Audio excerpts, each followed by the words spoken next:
la roda d'aquesta roda de premsa es donarà per convocats el segon premi Gabriel Maura per al curs en mallorquí. Com sabeu, l'any passat va ser la primera edició.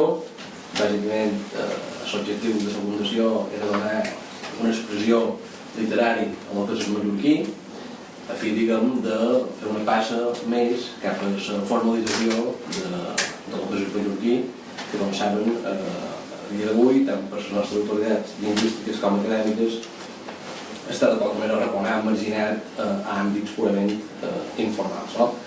L'any passat, aquest premi va tenir una participació de 26 persones, hi va haver 26 persones que se van presentar, i durant 7 d'entrega dels premis van acudir més de 600 persones que van venir a comprar. Esperem que enguany hi hagi més participació i que fins i tot de venir a comprar siguin més que l'any passat.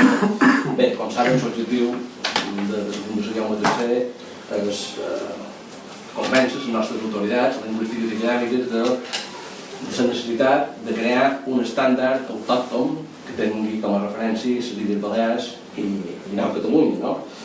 I bàsicament nosaltres creiem que aquests premis són una passa endavant per conscienciar a la gent que efectivament és important prestigiar el mallorquí. Quina millor manera de prestigiar el mallorquí que fer uns premis literaris en mallorquí. Saben que la literatura, per molts, l'àmbit més formal que existeix, fa 30 o 40 anys era pràcticament únic, igual que la poesia, i per tant tot el que no s'escrivia, els poetes que no escrivien en poesia o literatura, de qualque manera eren considerats de segona categoria, i per tant, de qualque manera la literatura i la poesia eren primordials per crear el que era l'estàndard culte d'una llengua. Evidentment això ha canviat, però nosaltres no renunciem a que també es pugui fer literatura en mallorquí. De fet, a final del segle XIX, començament del segle XX, hi havia una fornada d'escriptors en mallorquí que van fer literatura en mallorquí, van fer narrativa en mallorquí, van fer poesia en mallorquí, van fer teatre en mallorquí. Tenim, per exemple, en Gabriel Maura, en el qual van dedicar els premis, tenim en Bartomeu Ferrat, tenim en Miquel de Sant Oliver, tenim en Pere Alcàntara Penya, tenim en Mossèn Alcover. Això és una tradició que desgraciadament se va estroncar, va quedar escanyada a partir de la normativització dels anys 20, quan de qualque manera les nostres èlits se van catalanitzar. I per tant, aquest premi el volen ser precisament això, una manera de prestigiar el que és el mallorquí. Què passa avui en dia? Bàsicament, quan tu defenses avui en dia les modalitats insulars que defenses l'Estatut d'Autonomia, que defenses els decrets de mínims, que defenses la llei de normalització lingüística, bàsicament molt ben a dir que ja se defensen aquestes modalitats insulars, el català formal que s'utilitza en aquestes illes, quan realment se va entrar bé.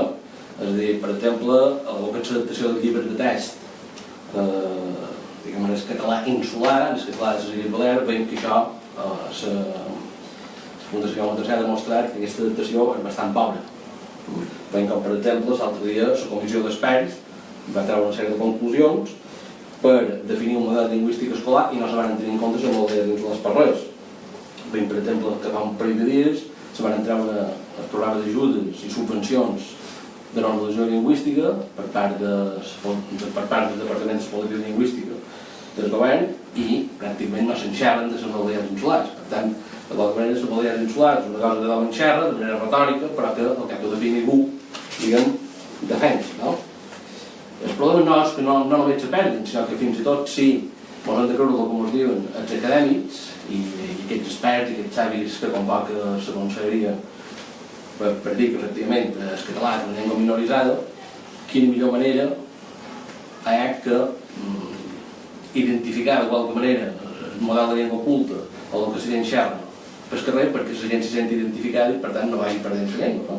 Això és un aspecte que mai tenen en compte quan en realitat la nova gramàtica de la llengua catalana que fa un parell de mesos va sortir, de fet un dels canvis que proposa precisament això, és a dir, acostar el que és la llengua oculta en el territori i flexibilitzar molt més el que abans era incorrecte, ara ja no ho considera incorrecte, sinó que ho considera una manera de dir que per ventura no és correcte o no, per ventura no és adequada a uns certs àmbits, però que en definitiva deixa de dir que una cosa sigui correcta o incorrecta.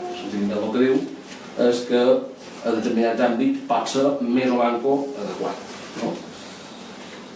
Per tant, nosaltres demanem, des de la Fundació, sempre hem demanat el mateix que han fet valencians i catalans. No demanem altra cosa. Tenir un model de llengua oculta, adaptat a les singularitats lingüístiques d'aquests dos territoris. Catalunya i València tenen dos centres codificadors distints que codifiquen la llengua. Tenen dues ortografies distintes. Tenen dos models autòctons distints. Per tant, a les Illes Balears, nosaltres ja no demanem tant. Nosaltres l'únic que demanem és que, com a mínim, se respecten les singularitats lingüístiques d'aquí i, per tant, tinguem un model autòcton, un model que tingui com a referència les Illes Balears i no Catalunya. Aquí, el que vos han donat en aquestes bases del concurs que han passat és l'exposició de motius. Jo, diguem, les bases del concurs, no sé si és necessari que els reciti, però bé, ho recitem, cap problema. En primer lloc, aquest premi està obert a tothom que vulgui concursar. Evidentment hi ha una sèrie de condicions. En primer lloc, hi ha un primer apartat de presentació d'originals, no? Com s'han de presentar els originals, es poden presentar en mà, aquí a la Fundació, ben correu postal, ben correu electrònic. Se poden entregar a partir de dia d'avui, del dia 26 de juliol, fins a les 2 del dia 30 de setembre de l'any 2017. Per tant, tenim més de 2 mesos per escriure aquest relat curt en mallorquí.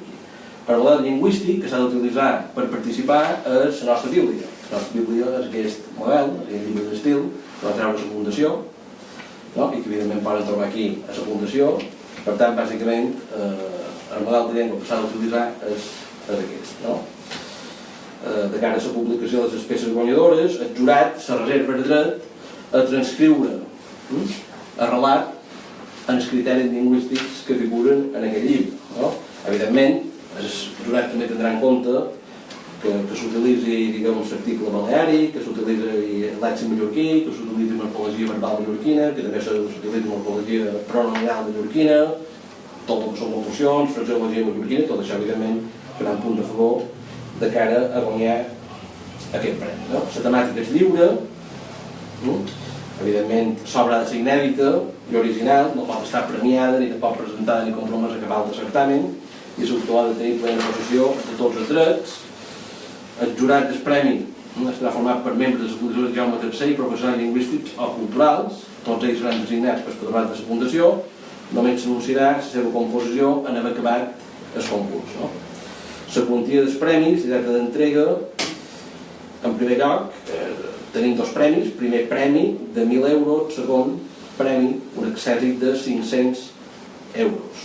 No? I l'entrega de premis serà durant el sopar del quart aniversari de la Fundació Jaume III, que serà divendres 27 d'octubre de l'any 2017 a Benicomprat. 27 d'octubre, un divendres, 2 dies després del dia 25 d'octubre, que sol ser quan solen commemorar la derrota del rei Jaume III a mans d'en Pere IV del Cerimoniós a l'Esplanada de Major. Bé, evidentment, tothom que se presenti haurà d'acceptar aquestes bases. En cas que hi hagi qualque problema, evidentment, el veredicte del jurat serà inapel·lable, i per tant, la resolució de qualsevol cas que no estigui previst aquí correspondrà, evidentment, en el jurat. I amb això, poca cosa més. Si hi ha qualque pregunta que se vulgui fer. That's it.